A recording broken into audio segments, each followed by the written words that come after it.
Bien, hermanos, entonces vamos a continuar con la carga, que el Señor ha puesto para la iglesia del Señor Jesucristo en Cali.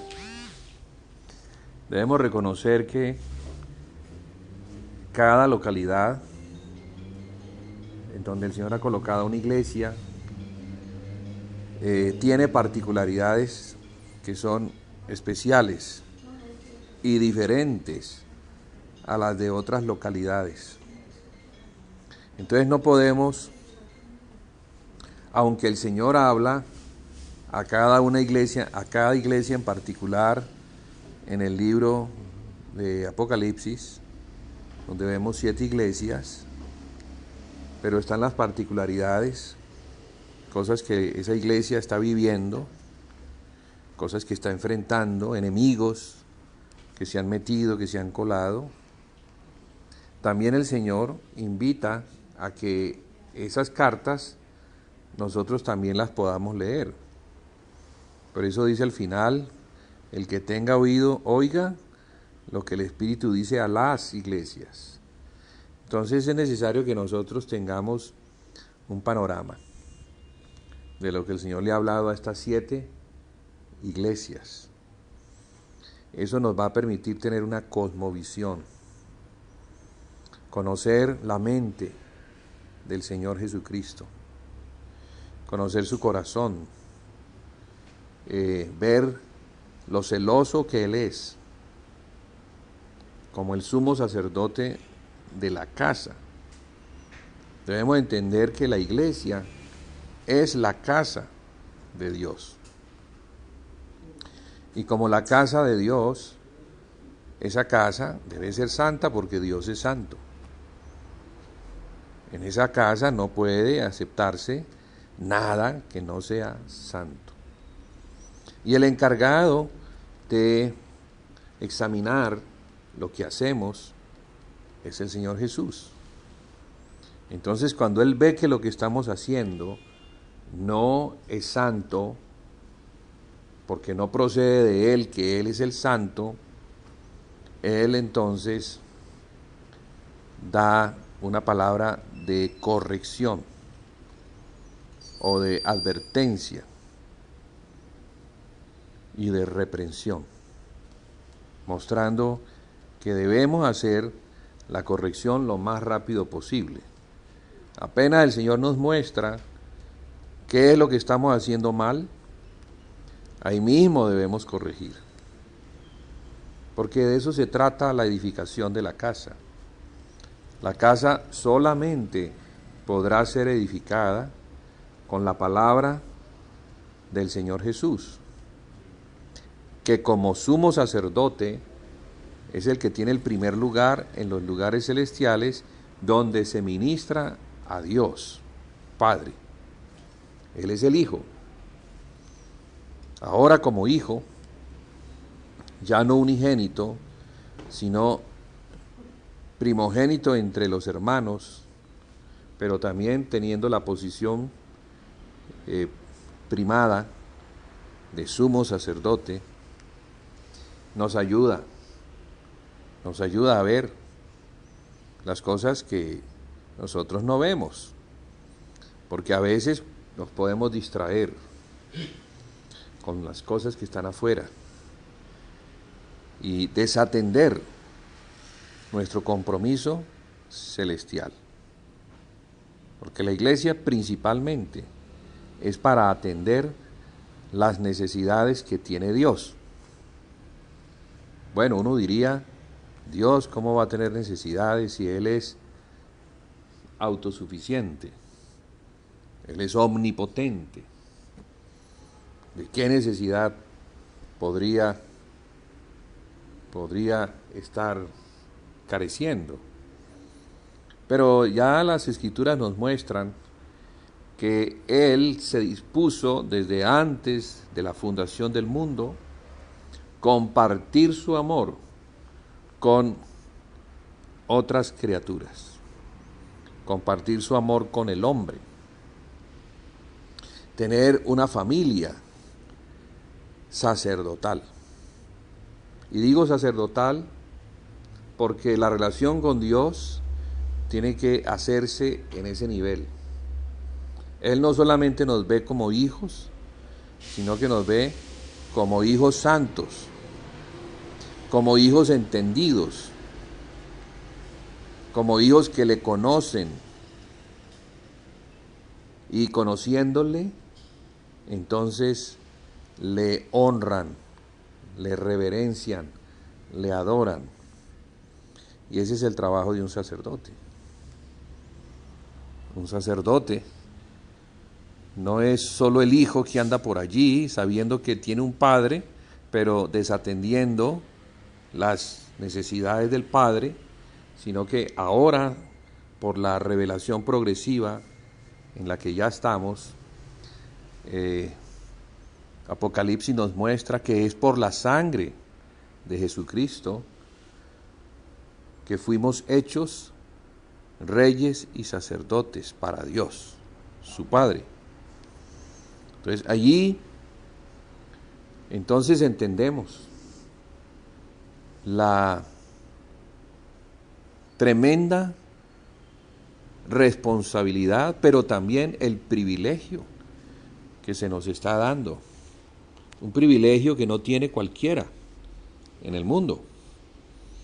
Porque en el mundo las personas están buscando cosas que son terrenales, temporales, cosas que se tienen un día, mañana no se tienen. Cosas que se pueden tener abundantemente, pero que en el momento de la muerte se pierden. No se han ganado realmente.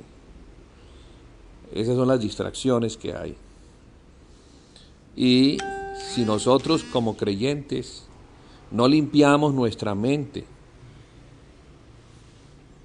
llenándonos del conocimiento de Jesucristo, entonces nunca vamos a entender lo que es ser un creyente, pero un creyente de Jesucristo, alguien que le ve y le sigue, alguien que le ama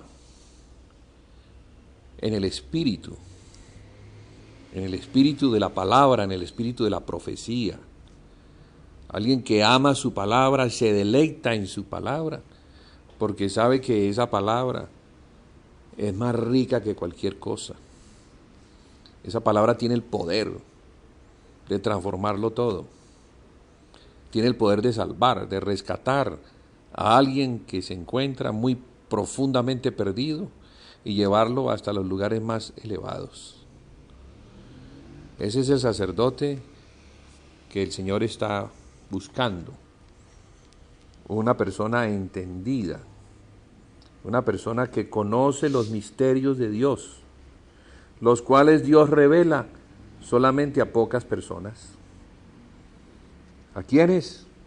A los que le aman. Entonces a esos que le aman, a esos que santifican su nombre, a esos que se apartan para Él les revela sus caminos. Cosas que ningún ojo ha visto, que ningún oído ha oído, ni cosas que han subido a ningún corazón humano. Son las cosas que Dios tiene preparadas para estos sacerdotes. Sí, pero para poder llegar a tenerlas, a recibirlas, de verdad tenemos que decidir a quién vamos a servir. Si vamos a servir a Dios o vamos a servir lo que es terrenal. ¿Sí? Ahora, eso no quiere decir que tengamos que dejar de trabajar, porque necesitamos trabajar, estamos en la carne, aún no somos como los ángeles, no hemos resucitado. Mientras que estemos aquí, pues hombre, tenemos un lugar guardado, sí, del mundo, pero en el mundo, trabajando no para el mundo, sino por causa de que es necesario conseguir el sustento. Pero sabemos que el Señor conoce de qué necesidad tenemos. Y si el Señor de la creación le da a los pajaritos que no se mueren de hambre, o viste a las flores tan hermosamente, que ni aun Salomón se vistió así, y siendo nosotros más importantes para Dios, pues entonces, ¿cómo Dios no nos dará lo que es necesario para la subsistencia? Son palabras de Jesús, palabras que el Señor Jesús le hablaba a unos hombres que tenían dudas. Ellos se preguntaban, bueno, Señor, si hemos de seguirte y hemos dejado nuestros trabajos, la pesquera, mira que este dejó el banco de los tributos donde ganaba muy buen dinero. Entonces, Señor, ¿de qué hemos de vivir? Pero el Señor está llamando a hombres especiales a un sacerdocio. Y por eso los está apartando de esas cosas, para que se puedan consagrar plenamente para Él. Y yo creo que la iglesia de Filadelfia, entre las 7, esa iglesia es una iglesia sacerdotal. ¿Por qué lo digo? Por lo que está escrito en el siguiente verso. Si quieren me acompañan allí. Apocalipsis número 3.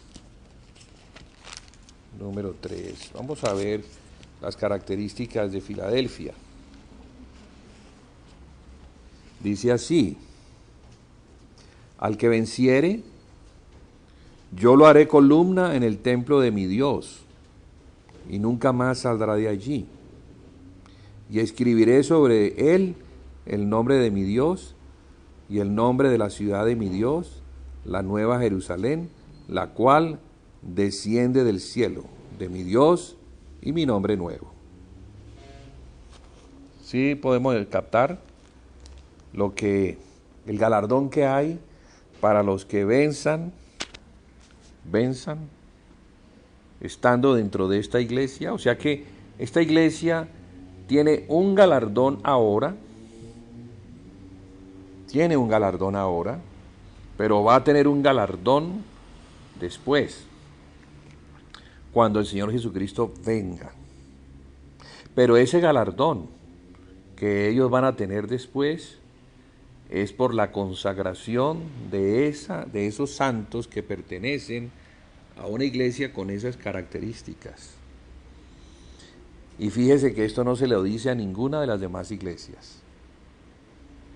Por ejemplo, a la iglesia de Tiatira, ¿qué le dice? Al vencedor le daré autoridad sobre las naciones. Entonces podemos ver que la posición de los vencedores de la iglesia de Tiatira va a ser ¿en dónde? Va a ser en la tierra. ¿Sí? Van a ser reyes sobre las naciones. Tendrán autoridad.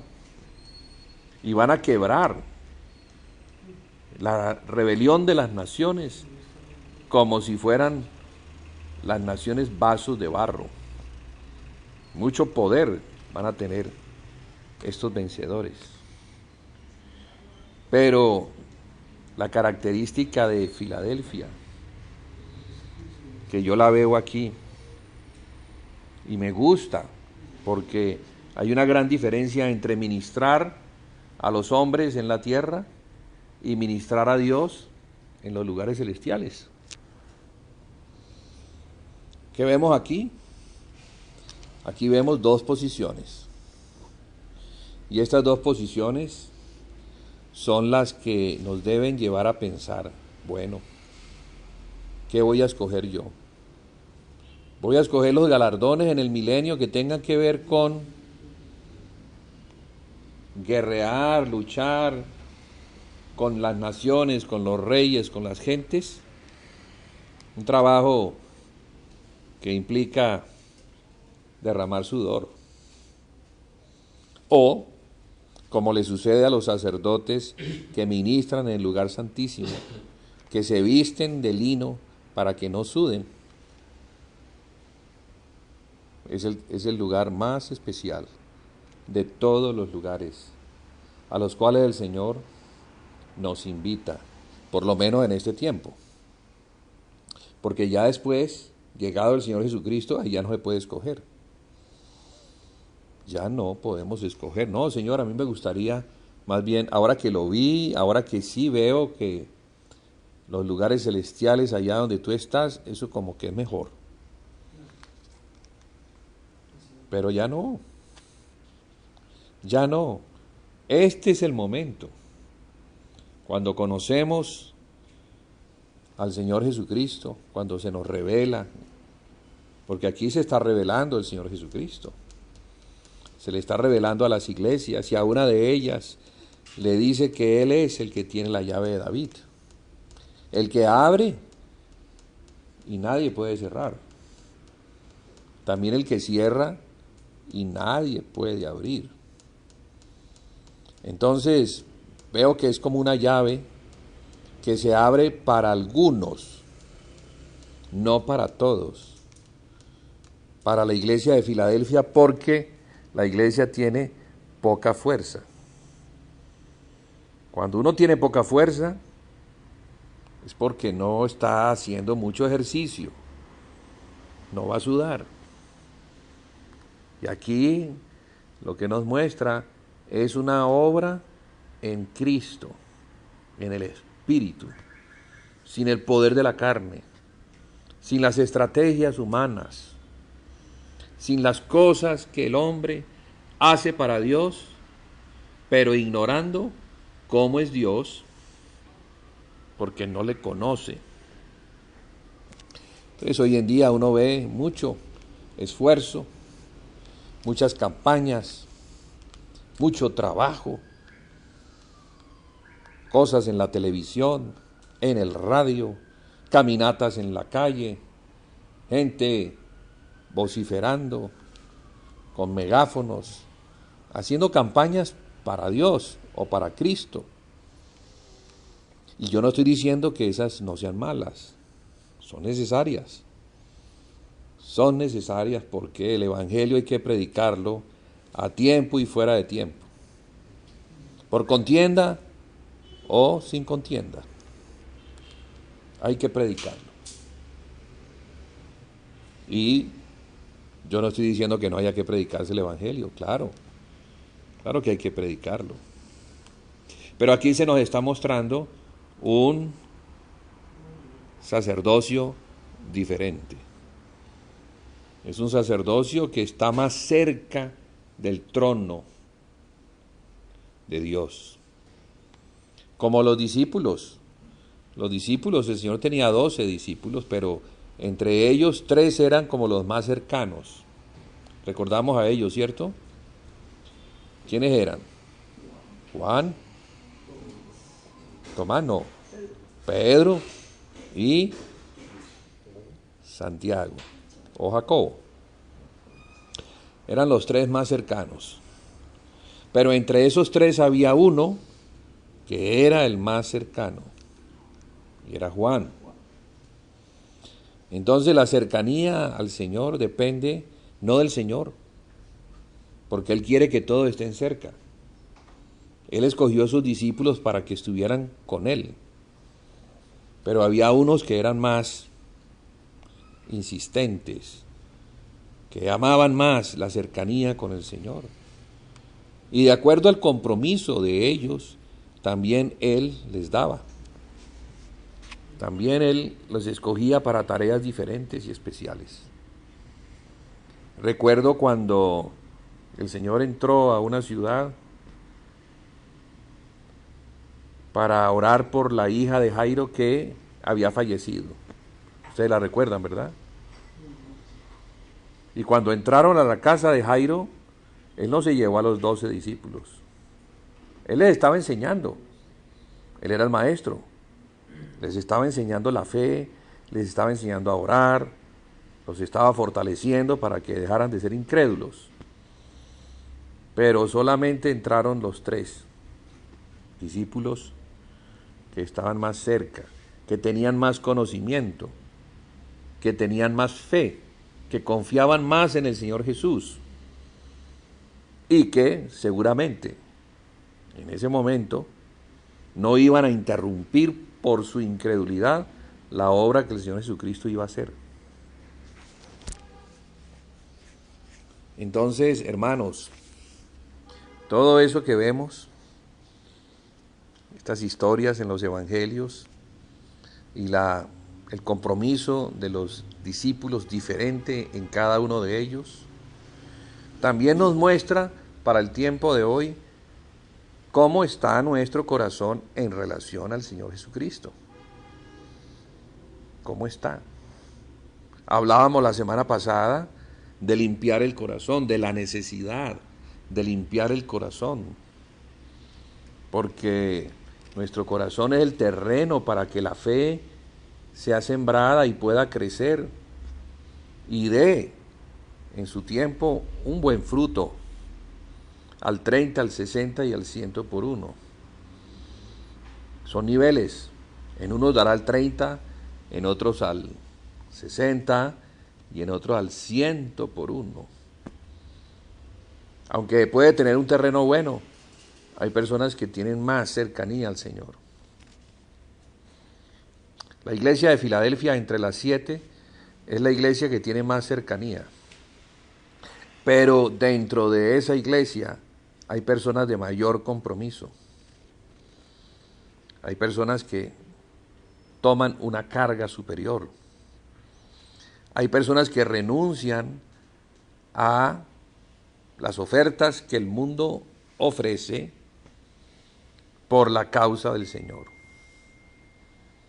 Hay personas que renuncian a vivir en un país para irse a otro país, a pasar trabajos, pero porque llevan el Evangelio a esas personas que no conocen el Evangelio.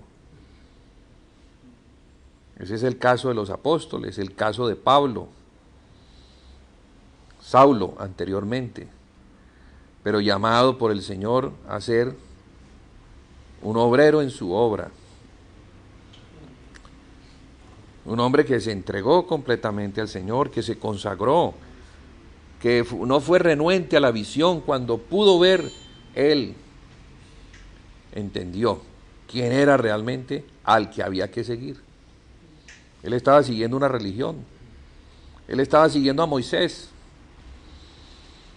Él era celoso. Tenía un corazón valiente para defender lo que creía. El problema es que estaba creyendo mal. No estaba creyendo conforme a sabiduría. No la sabiduría celestial, sino conforme a la sabiduría terrenal, que perece. Y el Señor, viendo ese corazón, quizás dijo: a este hombre, este me sirve. Pero para que me pueda seguir, tengo que intervenirlo, para que no siga haciendo estragos. Porque podemos tener celo y sin conocimiento hacer estragos. Necesitamos revelación, hermanos. Necesitamos la intervención del Espíritu de Cristo en nuestras vidas. Y no debemos movernos si no se nos ha dado la visión, porque si no vamos a salir como toros ciegos, animales locos, a destruir todo. Claro, con una gana de hacer, pero no se trata de hacer, se trata de saber qué es lo que debemos hacer conforme a la gracia que el Señor nos ha dado. Porque si no es por gracia, no hay nada. Entonces el apóstol Pablo trabajaba y trabajaba fuerte. Y es más, no por orgullo lo dijo, que trabajaba más que sus compañeros de trabajo. Pero también dijo: no yo, sino la gracia que está en mí. Entonces, ¿por qué digo esto? Digo esto porque hay muchas cosas que nos pueden ser dadas y que vienen del Señor Jesús y que están relacionadas con la obra. con su obra, porque la obra es de Él. No es la obra nuestra, aunque somos llamados a colaborar en su obra. Y podríamos decir, también es nuestra obra. Pero legítimamente hablando, la obra es de Él. Él es el que dijo, yo edificaré mi iglesia. Ahora sabemos que está edificando su iglesia con los que colaboran en esa obra.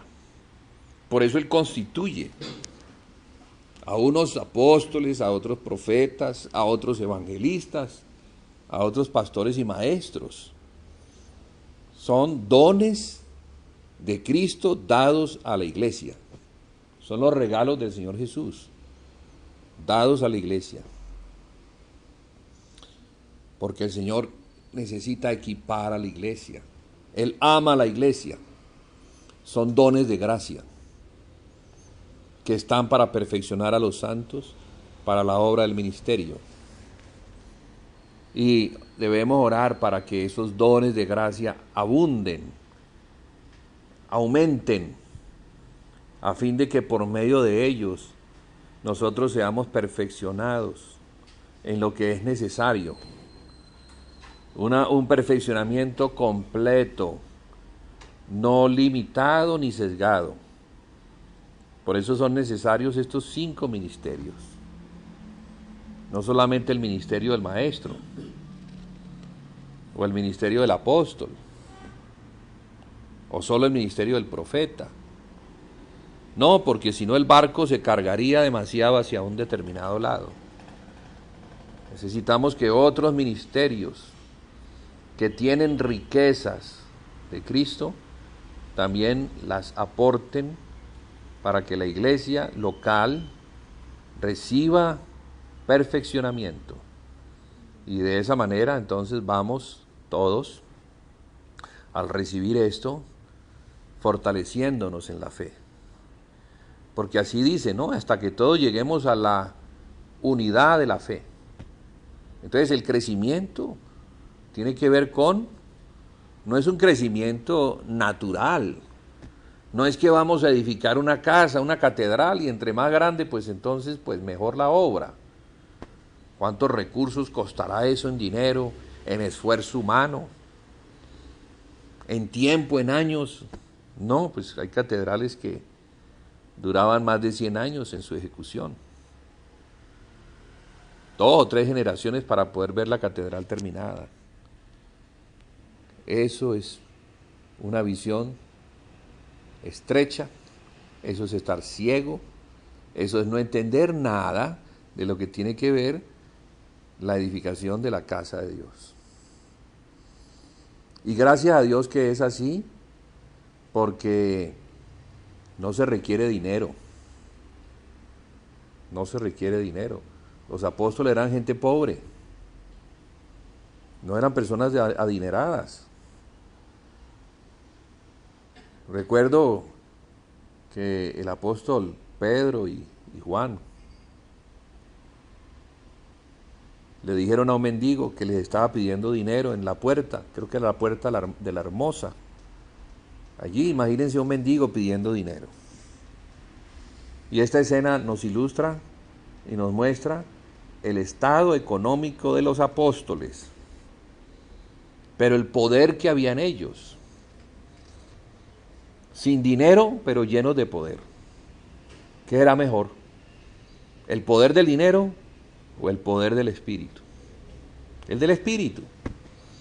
Porque es con el poder del Espíritu que las personas son convencidas. Es con el poder del Espíritu que las personas aprenden, reciben la palabra y crecen en el Señor. No tengo plata ni oro, pero lo que tengo te doy. Levántate y en el nombre del Señor Jesucristo anda. ¡Qué autoridad! ¡Qué autoridad! Pero hoy en día los misioneros no pueden ser misioneros si no tienen unas ayudas económicas. Porque no hay fe, porque no hay confianza, porque no hay conocimiento de quién es el Señor de la obra. El Señor de la obra, cuando llama a alguien, no solamente lo capacita, sino que le provee los recursos necesarios para hacer la obra. Si no, sería un jefe muy irresponsable. Nadie llama a alguien para que trabaje para él y no le responde por un salario. Nadie. En lo natural, eso es esclavismo. Que alguien llame a alguien para trabajar y no le pague, pues lo que se ha conseguido es un esclavo. Y aunque somos esclavos del Señor, porque eso es lo que somos, pues Él no nos va a tratar como se trata a un esclavo, al que no se le da comida, porque hasta al esclavo se le da comida, se le da casa, se le da todo.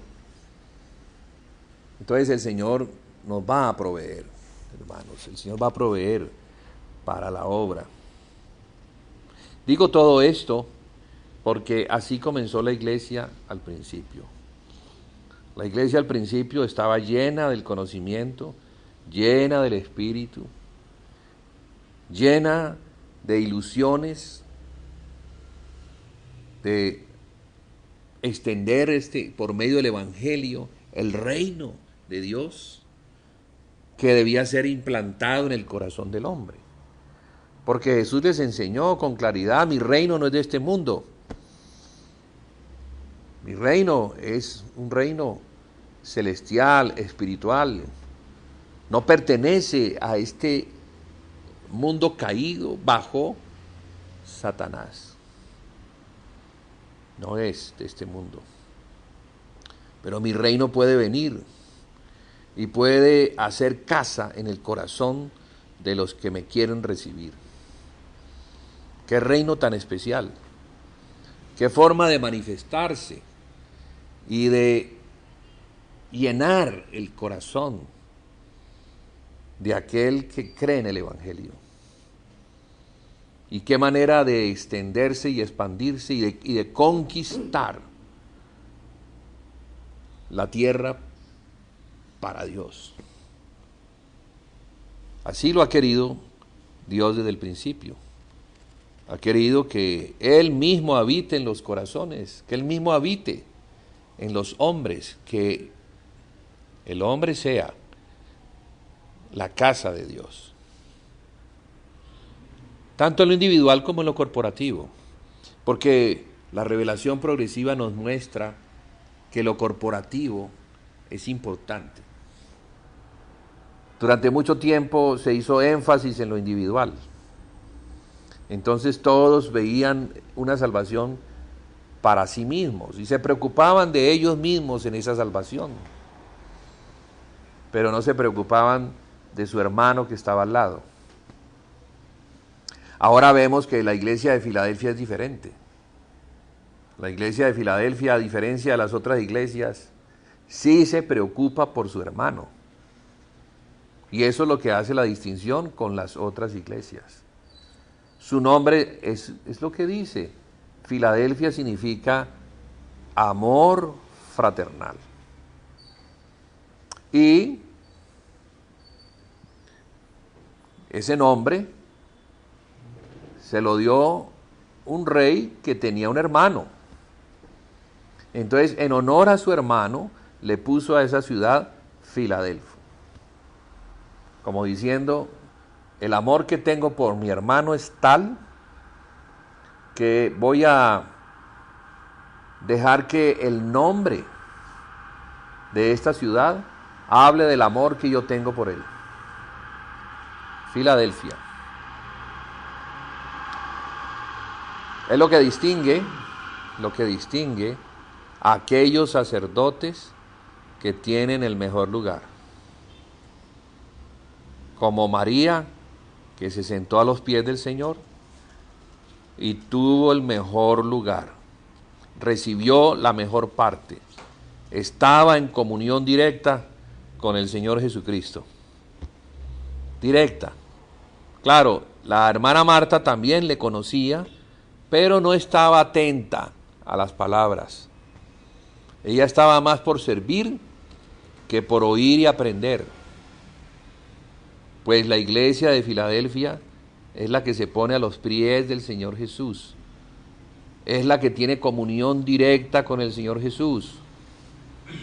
Si nosotros no tenemos una comunión directa con el Señor Jesús, no llegaremos a ser esa clase de iglesia. Porque, hermanos, estas iglesias que aunque existían en un territorio, en una determinada ciudad dentro de Asia, lo que distinguía a esos hermanos y los hacía diferente a los otros hermanos de las otras iglesias era la manera como ellos se amaban, la manera como ellos se cuidaban, la manera como se protegían, la manera como preguntaban, ¿y el hermano cómo está? ¿Qué pasa que no le hemos vuelto a ver? Hermano, ayúdeme a saber si es que tiene alguna necesidad, para que podamos suplir su necesidad y lo podamos ver. ¿Qué diferencia? Yo puedo ver que Filadelfia no es una iglesia numerosa. Filadelfia es una iglesia que aunque no tiene mucha gente, todos se conocen, son una familia, se conocen por sus nombres, conocen sus casas, conocen todo lo que ellos tienen, se preocupan por ellos. Es algo diferente como a lo religioso, ¿verdad, hermanos? Porque a veces lo religioso es como hacer cosas, algo así como muy cuadriculado, en ese engaño en el que a veces caemos, porque pensamos que porque hacemos cosas, entonces estamos bien con Dios, porque estamos haciendo cosas para Él,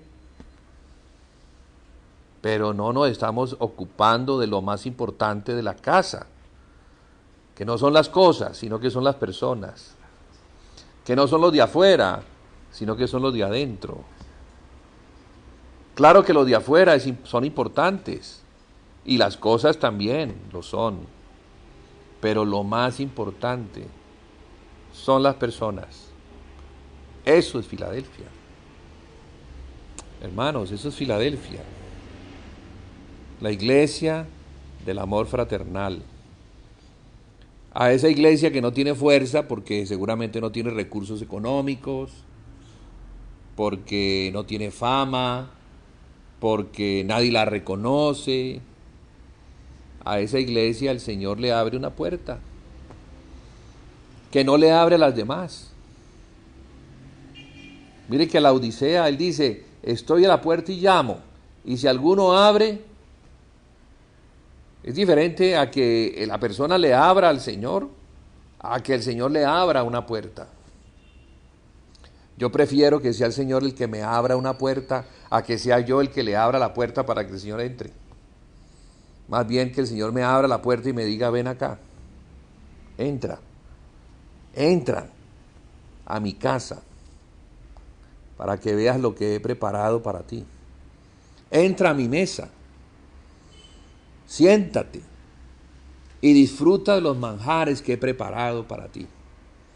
Y no estoy hablando de manjares naturales, estoy hablando de los manjares que son Cristo mismo, que tienen que ver con la revelación escondida, con lo que está guardado en el arca de la alianza.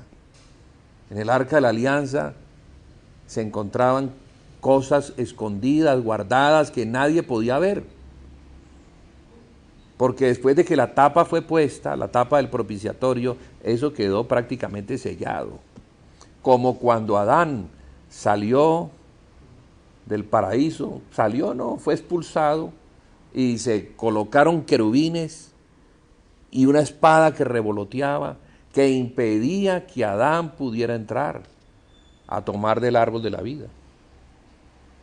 Una puerta cerrada. No se podía entrar a comer del árbol de la vida que representa a Cristo. Pero ahora hay una puerta abierta, donde se puede entrar. ¿A dónde? ¿A dónde será que se va a entrar? A la casa del Padre. A la casa del Padre. Entonces en esa casa está el Padre, en esa casa está el Hijo, en esa casa está la Trinidad y están todos los ángeles que sirven al Señor. Es un lugar celestial, es un lugar de revelación, es un lugar de gozo, donde está el Edén celestial, de disfrute, donde están las riquezas, donde están los ríos, donde está el oro, donde están las piedras preciosas, donde están los frutos más deleitosos, en sentido espiritual, claro está. Porque eso en lo natural era un tipo de lo espiritual, que fue lo que el hombre perdió. ¿Por qué lo perdió? Por desobediente, por querer oír otra palabra, por seguir la voz de la serpiente. Pero ahora estamos viendo a una iglesia, en realidad al ángel de esa iglesia, que es al que se le escribe la carta, pero representa a todos los de esa iglesia. A él se le dice: por cuanto tienes poca fuerza, yo he abierto una puerta que nadie puede cerrar, porque has guardado mi palabra y no has negado mi nombre. Ese tiene un significado enorme. Has guardado. Has guardado. Porque es que la palabra del Señor es un tesoro que hay que guardar. Muchas veces, hermanos, oímos la palabra que es un tesoro y la dejamos ir. No la guardamos, no la atesoramos. Maravillado oía yo ahora a una hermana contarnos todo lo que se habló la semana pasada. Guardó la palabra, la atesoró, no la perdió. Y de seguro que la palabra que guardamos en el corazón, porque así es para que uno verá si la guarda o no la guarda, si la aprecia o no la aprecia. La palabra que se guarda en el corazón, que es como una semilla, va a dar fruto conforme a esa palabra. Porque la palabra no viene de balde, ni va a regresar vacía. La palabra fue enviada a la tierra desde el cielo para que todo aquel que la tome, la aprecie, la guarde, la atesore, le produzca un fruto que es para vida eterna. Entonces el Señor tiene muchas palabras, ricas palabras. Siéntate a mi mesa. ¿Se imagina? Eso es Filadelfia. Filadelfia es la iglesia que no está entretenida con cosas de afuera ni haciendo cosas para el Señor, sino que se sentó como se sentó María a los pies del Señor para oír todo lo que el Señor tiene para esa iglesia. Vamos a amarrar esta mano. ¿Sí? Todo lo que el Señor tiene.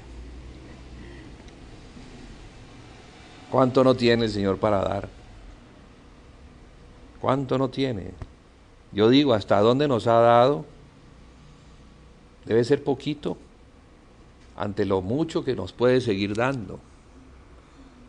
Pero no nos va a dar más allá de lo que podemos recibir, porque es de acuerdo a nuestra madurez, es de acuerdo a nuestro saber recibir,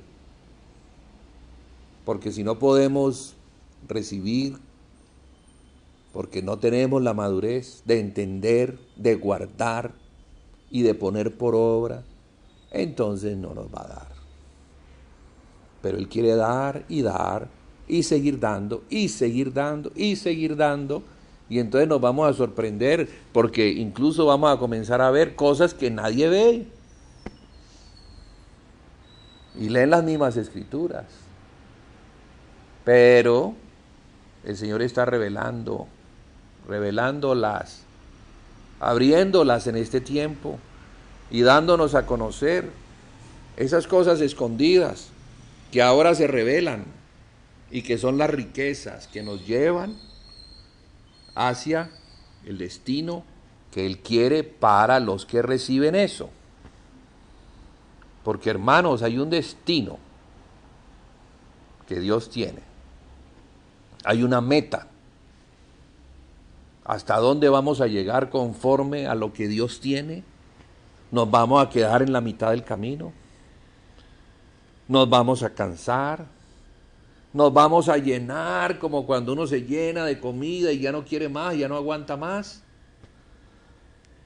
¿O vamos a seguir comiendo de estos frutos, de estas delicias que hay en el paraíso? Mire que a la iglesia de Éfeso le dice: al vencedor le daré a comer del árbol de la vida que se encuentra en medio del paraíso de Dios. Ya desde allí se está mostrando que hay una guerra por luchar para vencer. Y esa guerra tiene que ver con ¿qué? Tengo algo contra ti, que has dejado tu primer amor. Y ese primer amor es el Señor Jesús. Ese primer amor es la comunión con Él. Esa comunión con Él es el árbol de la vida. Entonces, el que venza esa resistencia, esa pelea, esa lucha que se nos da, porque Satanás no quiere que comamos de Cristo. Entonces, por eso nos entretiene, por eso nos muestra otras cosas que hacer para distraernos. Y en el engaño nos distraemos, perdiendo el centro, perdiendo la mirada que es hacia el Señor Jesús. Mire que el libro escrito a los hebreos tiene que ver con una apostasía. Y una apostasía de la cual hemos estado hablando tiene que ver con ¿qué? Con haber abandonado los rudimentos. Porque les dieron los rudimentos. Los fundamentos fueron puestos, pero no sobreedificaron. Y como no sobreedificaron, entonces se deslizaron. Y se fueron a hacer otras cosas. Y hermanos, todo está conectado. Las escrituras todas tienen una conexión. Ellas no están como loquitas diciendo unas cosas por aquí y otras cosas por acá para pegarnos una confundida. No, todo está conectado. Y la escritura se explica a sí misma. No es de interpretación privada. Ella misma nos va a mostrar la conexión que existe. Entonces, por eso hemos estado hablando tanto de este asunto de Hebreos, de la madurez cristiana, de la necesidad de madurar, porque es una exhortación del Espíritu a nosotros. Y claro, uno sabe si ha madurado o no ha madurado, uno mismo sabe. Uno sabe, cuando oye la palabra se da cuenta si ha madurado o no ha madurado. Uno sabe qué compromiso tiene con el Señor. Uno sabe. Uno sabe que le dedica más tiempo a otras cosas que al Señor mismo. Entonces uno no tiene por qué engañarse, ni engañar a nadie, y mucho menos a Dios. ¿Cómo va uno a engañar a Dios? A los hermanos tampoco, porque los hermanos se dan cuenta. Entonces el llamado a la madurez es un llamado al arrepentimiento, es un llamado a la consagración, es un llamado a la fe, es un llamado a tomar esa salvación para caminar hasta llegar al sitio a donde el Señor nos quiere llevar. ¿A dónde nos querrá llevar el Señor en el tiempo en el que estamos viviendo? ¿Tenemos alguna noción profética de lo que está ocurriendo? ¿Tenemos alguna claridad de lo que va a acontecer en los próximos tiempos? ¿Tenemos alguna noción de la inminente venida del Señor Jesús. Hemos visto las señales, hemos visto lo que está pasando en el Medio Oriente. Pueden ser para nosotros señales inequívocas de que la venida del Señor Jesús es inminente. Esas señales nos muestran que hay algo que hacer en esos lugares donde todavía reina las tinieblas. Habrá alguien que tome la carga por el Señor Jesús y diga: heme aquí, envíame a mí. ¿Habrá alguien? Pero ¿cómo puede haber alguien si ni siquiera sabe? ¿Cómo puede haber alguien si ni siquiera entiende el cuadro profético? ¿Cómo puede haber alguien si ya su edad no le permite tomar esa comisión?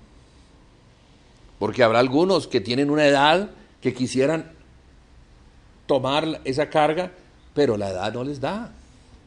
Ya la fuerza que tienen no les da. Aunque pueden tener fuerza de otra forma, orando, intercediendo, haciendo un trabajo desde aquí, que también es válido y que se va a contar. Y se va a contar para galardón, porque se ha estado trabajando en esa obra, que es espiritual. Entonces no necesariamente hay que viajar, se puede trabajar desde aquí, se puede interceder, pero tenemos que conocer realmente para poder orar. Amén, hermanos. Hay cosas donde el Señor nos quiere involucrar, pero para poder entrar en sus cosas necesitamos tiempo para esas cosas. Necesitamos consagrar. Consagrar significa tomar tiempo para Él. Algunos jóvenes con fuerza, entonces quizás dirán: sí, el resto de mi vida se la consagro yo al Señor. No sé si el apóstol Pablo, por el Espíritu, a algunos jóvenes les dijo que era mejor que no se casaran, que se consagrara más bien a la obra. Eso no lo sé, pues tampoco es un consejo que yo daría ahora. Pero no sabemos si hay una obra tan importante que al tomarla y entenderla me puede decir: Señor, soltero, hago mejor el trabajo. Vaya a ver. Vaya a preguntarle más bien al Señor: Señor, ¿qué puedo hacer para ti en este tiempo en el que estamos viviendo, previo a la venida de tu Hijo Jesucristo?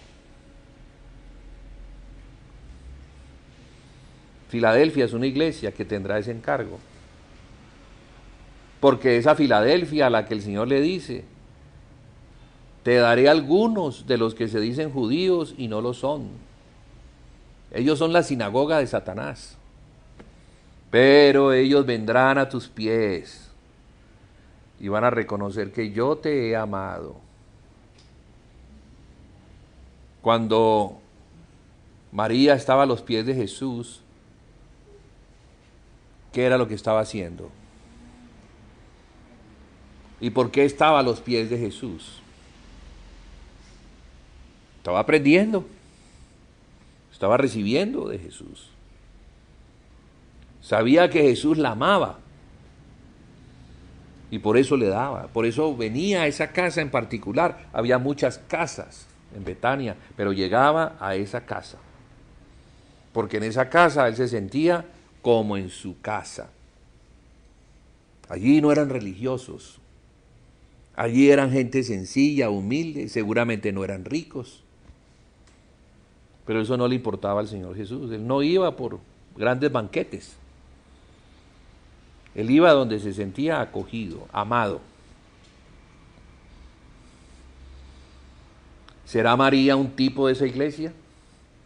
Que primero se pone a los pies de Jesús para aprender, pero como ha aprendido de Jesús, porque ha tenido esa comunión, entonces el Señor Jesús le da a los judíos que se dicen judíos, porque hay un orgullo tremendo en el judío. Él piensa que Él es el único escogido y que los gentiles nada, y para los gentiles no hay nada del Señor. Y así están en este momento.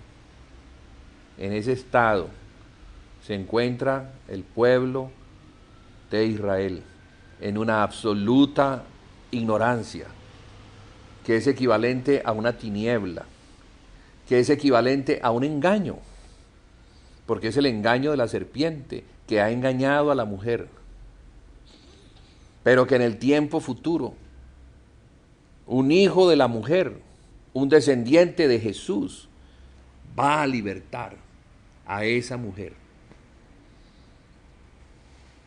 Hay mucho que debiera estar en nuestra agenda de oración. Nuestra agenda de oración diaria y de los jueves, como central en la oración. Claro, oraremos por las cosas de nuestra ciudad. Oraremos por las necesidades que tienen los hermanos. Pero debemos orar principalmente ya por el estado de madurez en el que el Señor nos ha, porque ya nos está mostrando cosas que el Señor no lo muestra a los niños. No le va a mostrar a un niño algo para que el niño salga de allí a hacer un trabajo que todavía no puede hacer. No. El padre sabe cuándo le va mostrando a su hijo, de acuerdo a la madurez, las tareas que él considera que puede hacer. Entonces habrá un tiempo también en que el padre le dice al hijo, o sea Jesús, muéstrales a ellos porque ellos tienen la capacidad de hacer la tarea. Sería muy terrible que el Señor nos diera un trabajo, nos diera una carga y no la pudiéramos cumplir. Si el Señor da la carga, es porque Él sabe que tenemos en nuestro interior una capacidad que no proviene de nosotros, ni más faltaba. Jamás podremos en nuestra capacidad humana servir al Señor. No, esa capacidad se llama gracia. Y la gracia va acompañada de la verdad. Porque el Señor era lleno de gracia y de verdad. Y algún hermano decía, ¿quieres más gracia? Busca la verdad. ¿Quieres más verdad? Busca la gracia. Porque la gracia y la verdad están casadas.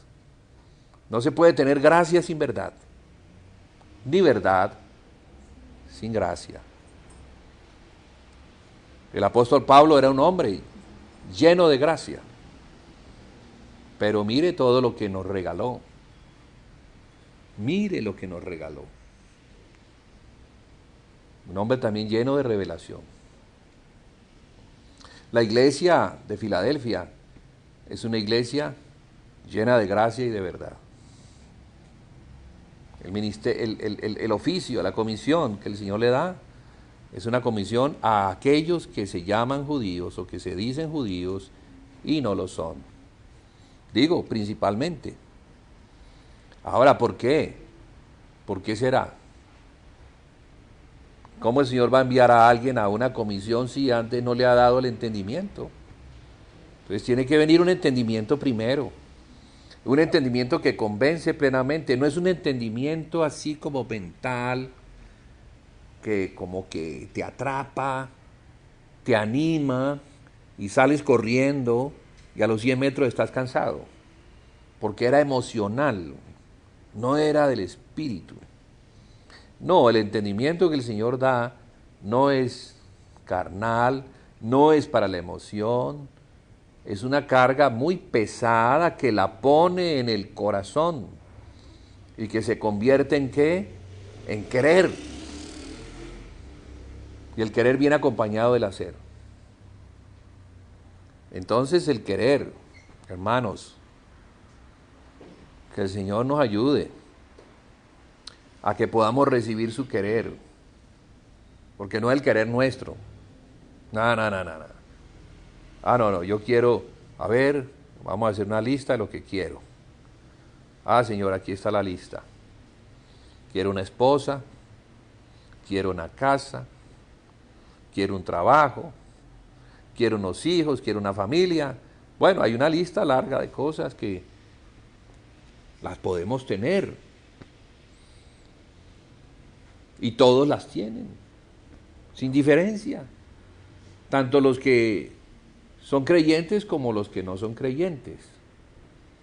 Pero el querer que el Señor nos va a poner no es el querer de esas cosas, es el querer de Él.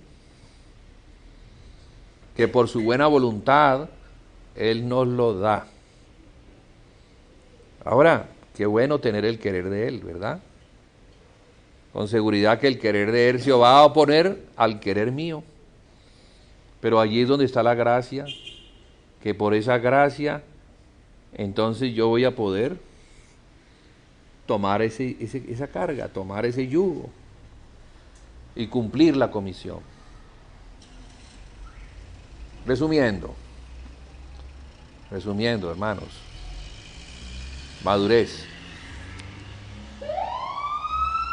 La madurez, cuando entendemos, cuando tenemos el fundamento. No podemos madurar sin conocer las cosas básicas. No podemos. Pero si ya tenemos las cosas básicas, sobre esas cosas básicas hay que sobreedificar. ¿Y sobreedificar qué significa? Acción. Acción. Vamos a hacer. Pero no vamos a hacer en nuestra fuerza, sino que vamos a hacer en la fuerza de aquel que es el fundamento, o sea, en Cristo. Vamos a hacer porque Él proporciona en nosotros ese querer, como ese hacer, por su buena voluntad. ¿Sí? Hay que sobreedificar. Y en ese sobreedificar nos vamos a encontrar en un momento determinado la sobreedificación, que para terminar la obra hacen falta unos hermanos que aún no han llegado y que no quieren llegar, porque se resisten y lo han hecho desde hace 2000 años al Evangelio. Pero está llegando el tiempo, hermanos, está llegando el tiempo para que ellos oigan el Evangelio. Ya el Señor ha preparado el terreno, ya los campos comienzan a verse maduros para la siega. Pero entonces, ¿qué pasa si el campo es grande y no hay segadores? ¿No hay obreros que vayan a la mies? ¿Qué pasa con un campo así? ¿Qué pasa con esa cosecha? Se pierde. Que no sea eso para nosotros luego una reprensión. Una reprensión. Mi hija me compartía una palabra hoy que está en el libro de Esther. Ustedes saben, ella tiene una carga también. Una carga por los judíos, una carga por llevar el Evangelio allá, a esa tierra. Y la palabra de Esther más o menos dice esto. Dice que ella fue levantada para una hora especial. Que ella llegó a ser esa reina, pero para un momento especial. Y ese momento especial era un día en el cual ella iba a interceder, iba a irrumpir en la sala del trono y le iba a pedir al rey que detuviera la orden que se estaba dando para el exterminio de Israel. Entonces es Mardoqueo el que le dice, y ella entiende, y eso le da vigor, le da fuerza, porque ahora entiende que eso no fue un asunto de la casualidad, sino que fue un asunto de Dios, una diosidencia, no una coincidencia. Todas las cosas fueron preparadas para ese día, para ese momento en particular, porque se iba a dar una orden de exterminio.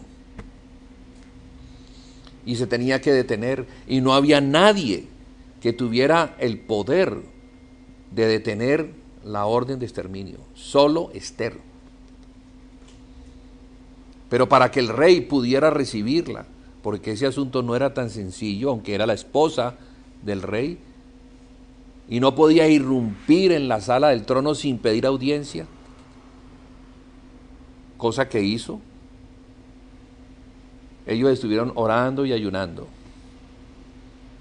para que el Señor moviera al rey, tocara el corazón del rey, y en ese momento específico el rey detuviera a los verdugos que la iban a tasajear por haberse metido sin permiso. Eso en resumen es la historia, que termina en que el edicto pues no se da. Y es más, se descubre la persona que está detrás de una conspiración contra los judíos.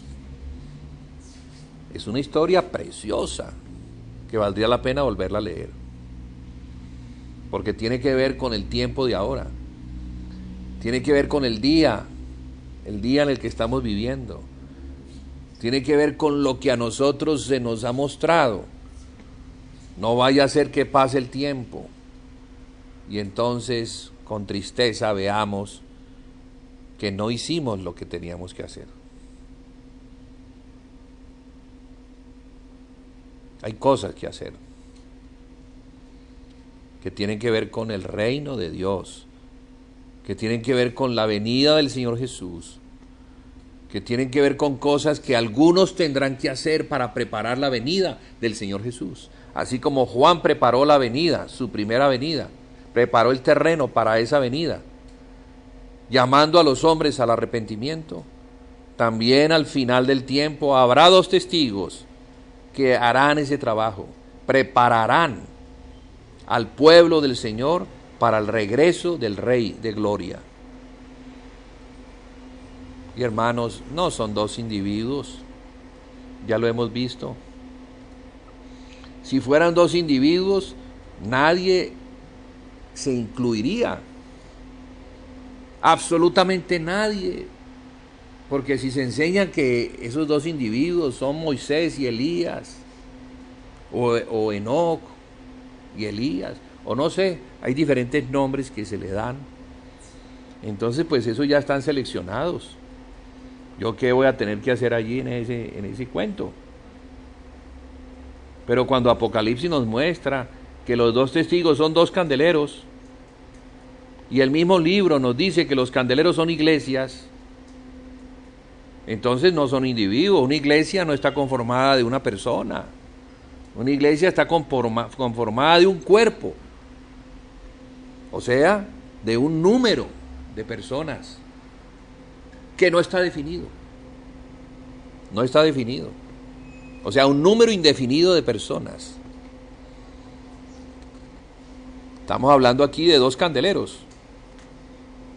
Y además nos dice que son dos olivos. Entonces nos ayuda la misma escritura a saber que los dos olivos en el libro de Romanos representan a los judíos y a los gentiles. Porque los judíos son el olivo natural, los gentiles son el olivo silvestre que fue injertado en el olivo natural. Entonces tenemos allí a gentiles y a judíos en un tiempo especial, en un momento histórico, el más importante de la cristiandad, digo yo. Ustedes juzgarán si eso no es el más importante. Claro, el más importante fue la muerte del Señor Jesús y su resurrección y la venida del Espíritu Santo. Pero ahora todo va a culminar, todo va a terminar en la venida del Señor Jesús, la cual acontece después de la conversión de Israel. Después de la conversión de Israel, no antes, porque el Señor Jesucristo viene cuando ellos digan, bendito el que viene en el nombre del Señor. No va a venir si ellos no dicen, bendito el que viene en el nombre del Señor. Y no solamente son judíos los que tienen que estar allí, sino el resto de las 12 tribus que se perdieron. Perdón, el resto de las 10 tribus que se perdieron, que fueron llevadas a las naciones, se mezclaron con las naciones, pero ahora están regresando. Algunos están regresando a esa tierra. Y yo creo que ya las 12 naciones se encuentran allí. Ya la profecía de Ezequiel 37 ya se cumplió. Ya todos esos huesos secos, todos esos que habían muerto en las naciones y que quedaron dispersos, como los israelitas quedaron también dispersos en el desierto, murieron en el desierto sin entrar a la tierra prometida. Ahora ellos han regresado. Un milagro, un cumplimiento profético, una nación que nació en un día, una nación que lleva 71 años de vida, pero aún no tiene la vida del Espíritu. Aún le hace falta eso, el soplo del Espíritu que le permita a esa nación vivir en el Espíritu. Y ese soplo solamente lo pueden recibir cuando crean que Jesús es el dador de vida. Y cuando ellos reciban la vida, y ahora sí sean un pueblo en el Espíritu, el Israel de Dios, en el cual estamos incluidos nosotros, gloria a Dios por eso. Ahora sí entonces viene la resurrección de los muertos, porque la resurrección de los muertos no es antes sino después, como consecuencia de la salvación de ellos. Ay, la palabra es muy preciosa, pero es envolvente también. La palabra es para enlazarnos con los lazos que tiene el amor de la verdad, a fin de llevarnos a donde el Señor nos quiere llevar. No a donde Pedro quería ir, porque al principio Pedro quería ir, pero llegó el Espíritu Santo y lo enlazó y lo llevó a donde él no quería ir. Y allá es a donde nos lleva el Espíritu, a donde no queremos ir, pero a donde tenemos que ir, porque el llamado es fuerte. Y debe ser así, hermanos. Debe ser así. Bueno, yo hoy enseño conforme a la carga, y yo creo que la carga está para compartirla, y el que la quiera tomar, pues amén, y el que no, pues amén también. Nadie está obligado, ¿verdad? El Señor no obliga. No obliga. Si alguno quiere venir en pos de mí, es lo que Él dice. Si alguno quiere venir en pos de mí. Si alguno oye mi voz. Entonces, ahí está, hermanos. Ahí está, y creo que voy a dejar aquí. Ya veo que el Espíritu no me muestra nada más. Hasta allí. Dejemos para que no carguemos la palabra de cosas que son superfluas. Amén, hermanos. Padre, te damos las gracias por tu palabra. Sí, es la palabra que está en las Escrituras.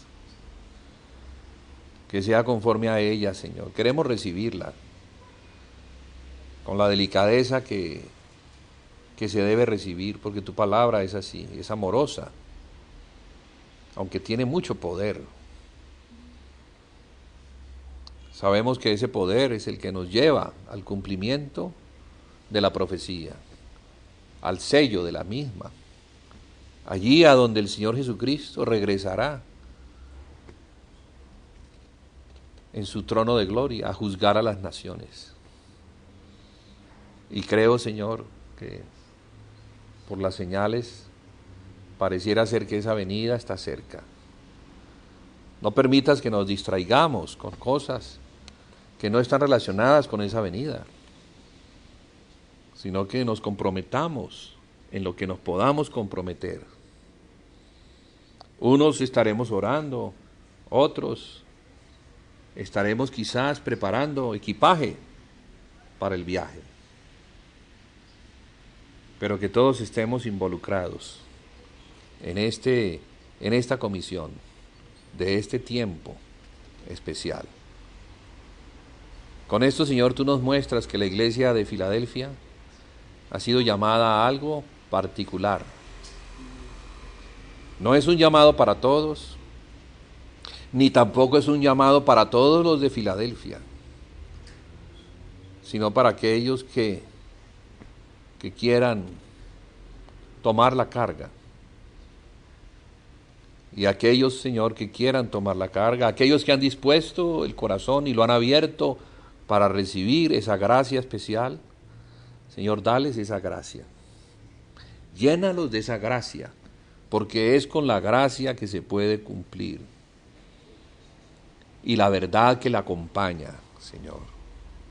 Revélanos más, Señor, para este tiempo. Arráiganos en esa verdad, en esa palabra. Que estemos firmemente cimentados en Cristo y en lo que Cristo anhela y desea que podamos hacer acompañándolo a Él en su última tarea antes de su venida en gloria. Te lo pedimos en el nombre de Jesús. Amén y amén.